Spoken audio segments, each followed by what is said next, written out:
এই ব্রিজটা দিয়ে আমাদের সবচেয়ে বড় সুবিধা হচ্ছে সেটা হচ্ছে যে আমাদের ওই দিকের লোক এইদিকে আসার অসুবিধা ছিল।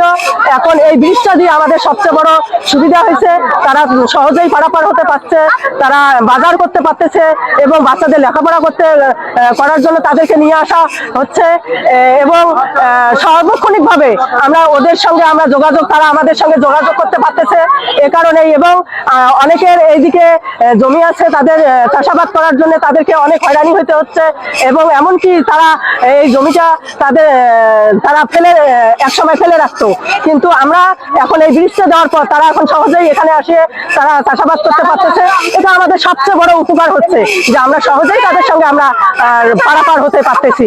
আমরা আজকে অত্যন্ত আনন্দের সাথে গর্বের সাথে আজকে আমাদের প্রধান যে অতিথি আছে দুলু ভাই, আমরা তাকে কি দিয়ে মানে স্বাগত জানাবো এটা ভাষা আমরা খুঁজে পাইতেছি না। কারণ এই যে আজকে আমরা যে ভাসমান ব্রিজটা ওনার নেতৃত্বে যুবদলের স্বেচ্ছাশ্রমে আমরা এই ব্রিজটি পাইছি, এটা আমাদের জীবনের বা আমাদের পূর্বপুরুষ যারা চলে গেছে তাদের জীবনেও অনেক আশা করে গেছে, কিন্তু এই ব্রিজ কেউ দিতে সাহস পায় নাই বা আমাদের দুঃখ দুর্দশা বুঝে নাই। তো আজকে আমরা এই জন্য আনন্দিত এবং আমাদের শ্রীরামপুরের মা বোন আবার বৃদ্ধ বনিতা কৃষক শ্রমিক আজকে সবাই উল্লাস করতেছে এবং আনন্দ করতেছে।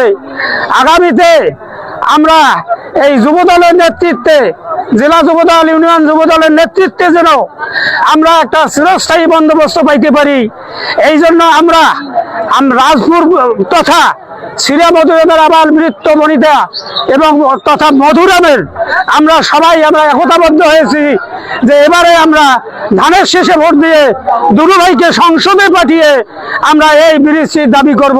আজকে আপনারা লক্ষ্য করছেন যে আমরা এই সতী নদীর উপরে, এটা রাজপুর ইউনিয়নের 8 নং ওয়ার্ড মধুরাম গ্রাম, এই সতী নদীর উপরে আমরা একটি যে ভাসমান ব্রিজ তৈরি করেছি। আপনারা যদি লক্ষ্য করেন যে এই নদীটির ওই পারেই প্রায় 4000 লোকের বসবাস, প্রায় 600-র উপরে ভোটার, যারা তাদের ভোট কেন্দ্রে ভোট প্রদান করতে গেলে তাদেরকে এই পাশ দিয়ে তিস্তা খড়খড়িয়া ব্রিজ দিয়ে ঘুরে আসতে হয় প্রায় 6 কিলো, আবার এই পাশ দিয়ে আসতে যায় তাহলে মোস্তবি দিয়ে কুটসামারি হয়ে তাদের ভোট কেন্দ্রে আসতে হয়।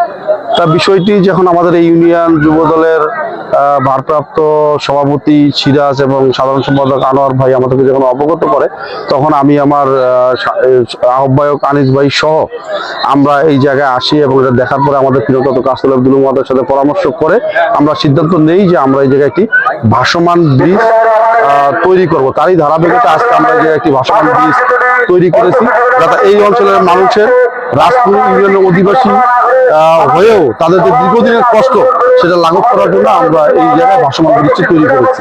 জেলা যুবদলের এবং এই ইউনিয়ন যুবদল, সদর উপজেলা যুবদলের সার্বিক সহযোগিতা।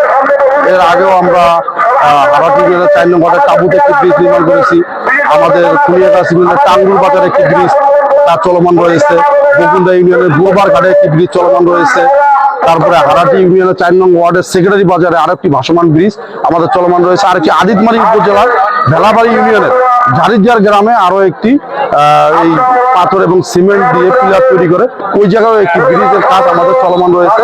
ইনশাআল্লাহ আমরা এগুলো সবই 5 তারিখের আগে কাজ সম্পূর্ণ করব এবং আমাদের যে এই ধারাবাহিকতা অব্যাহত থাকবে।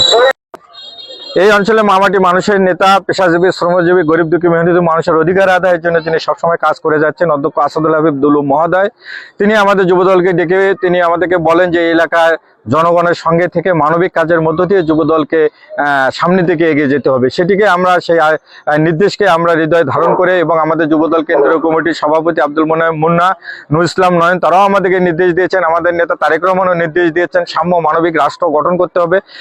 মানবিক রাষ্ট্র গঠন করতে গেলে আগে নেতাকর্মীদেরকে মানবিক হতে হবে।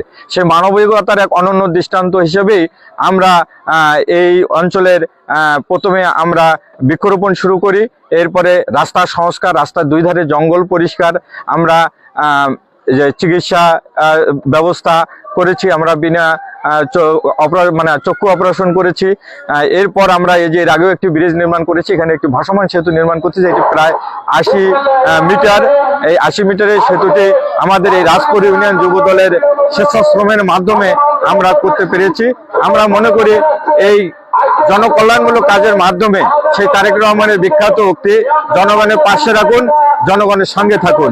আমরা মনে করি সেতু বন্ধনের মধ্য দিয়ে আমরা জনগণের পাশে আছি, জনগণ আমাদের পাশে থাকবে। এবং এখানে এই সেতু হওয়ার পরে এই অঞ্চলের মানুষ প্রত্যেকেই বলছে আমরা ধানের শীষের সঙ্গে আছি, এবং আগামী যে নির্বাচন হবে সেই নির্বাচনে তারা ধানের শীষে ভোট দিতে খুবই আগ্রহ প্রকাশ আমরা লক্ষ্য করছি। এর পরবর্তী আমাদের আরো প্রায় 3টি সেতু আমাদের চলমান রয়েছে। আপনারা জানেন কানপুর বাজার এবং আপনার হচ্ছে এটা হচ্ছে আপনার হলো গোবর্ধন, সেখানে একটি আমাদের সেতু রয়েছে। আমাদের ভেলাবাড়িতে একটি সেতু এটি নির্মাণাধীন চলছে আর কি, কাজ চলছে। এরপরে এটা শেষ হলে আমরা এগুলো আমরা উদ্বোধন করব আমাদের নেতা সহ। আমরা এই যুব সমাজের মাধ্যমে সারা বাংলাদেশে আমরা মেসেজ দিতে চাই যে এরকম জনকল্যাণমূলক কাজ করে জনগণের আস্থা অর্জন করতে হবে, জনগণের সঙ্গে থাকতে হবে, তবেই আমাদের তারেক রহমানের সেই ইচ্ছা সাম্য মানবিক রাষ্ট্র গঠন বাস্তবায়ন হবে। মানুষ একটা সামান্য ব্রিজের অভাবে তাদের যোগাযোগ বিচ্ছিন্ন ছিল।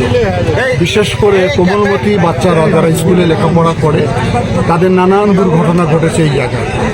আজকে প্রায় 17 বছর একটি ফেসিবাদী সরকার রাষ্ট্র ক্ষমতায় বসেছিল, এই সামান্য ব্রিজটুকু তারা করতে পারেনি। আমাদের যুবদলের নেতারা স্বেচ্ছাশ্রমের ভিত্তিতে নিজের অর্থায়নে একটি স্বাভাবিক যোগাযোগ ব্যবস্থা তারা চালু করেছে। আমি মনে করি এটা সাময়িক ব্যবস্থা আমাদের। নিশ্চয়ই আল্লাহ আমাদেরকে যদি রহমত করে, জনগণ যদি আমাদেরকে ম্যান্ডেট দেয়, এখানে একটি স্থায়ী ব্রিজের ব্যবস্থা আমরা করে দেব। আমরা মনে করি যে বিএনপি একটি জনবান্ধব রাজনৈতিক দল, জনগণের দুঃখ দুর্দশা কষ্টে সবসময় তাদের পাশে থাকে, সেটারই দৃষ্টান্ত এটি শুধু একটি ব্রিজ করেছে তা না, লালমনিরহাট জেলার প্রায় 130 কিলোমিটার রাস্তা তারা মাথায় করে নিজে মাটি কেটে ঠিক করেছে। এই একাধিক ব্রিজ এই সতী নদীর উপর তারা নির্মাণ করেছে। আমি আশা করি ভবিষ্যতে যাতে আমরা একটি স্থায়ী ব্রিজ করতে পারি, সেজন্য জনগণ যেন আমাদেরকে ম্যান্ডেট দেয়।